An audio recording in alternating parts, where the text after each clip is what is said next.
안녕하세요. 안도빈 선생님입니다.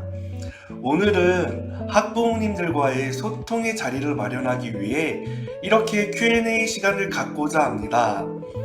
오늘 나눌 질문도 질문이지만 또 다른 질문이 있다고 하신다면 댓글로 남겨주세요. 추후에 답변 동영상을 업로드할 수 있도록 하겠습니다. 그럼 시작하겠습니다. 요즘 코딩이 중요한 건 알겠는데 아이가 흥미없어 해요. 그럼에도 불구하고 꼭 시켜야 하나요? 이런 질문을 하시는 학부모님들이 많이 계세요. 이러면은 학부모님들도 참 고생이 많으시겠어요. 거기에 따른 저의 대답은요. 우리는 정보화 시대에 살고 있어요.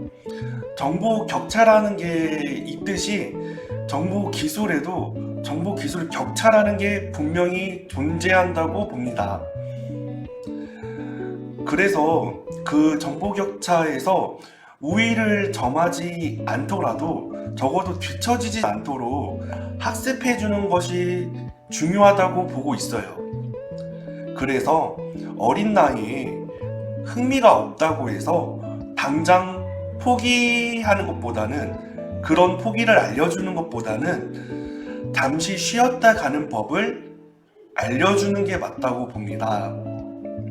다양한 경험은 이윽고 얼마 지나지 않아 배경 지식이 되고 학습의 토양이 됩니다.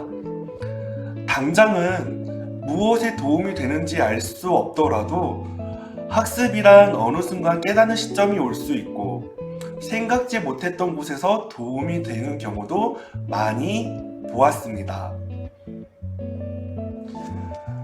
그래요. 여기까지는 알겠어요.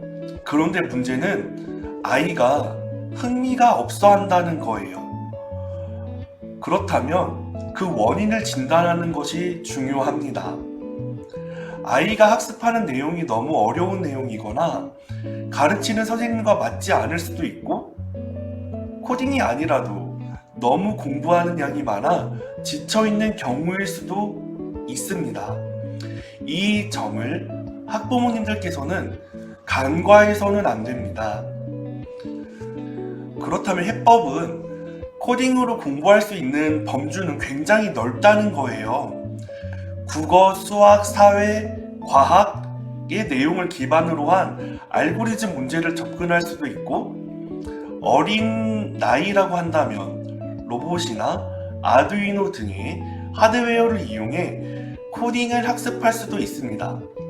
이렇듯 여러 가지 시도를 해보는 것이 중요하고, 그 중에서도 잘하는 분야를 찾는 것 또한 중요하다고 할 수 있겠습니다. 결론적으로 볼 때 코딩뿐만 아니라 공부라는 것은 때가 있는 것 같습니다.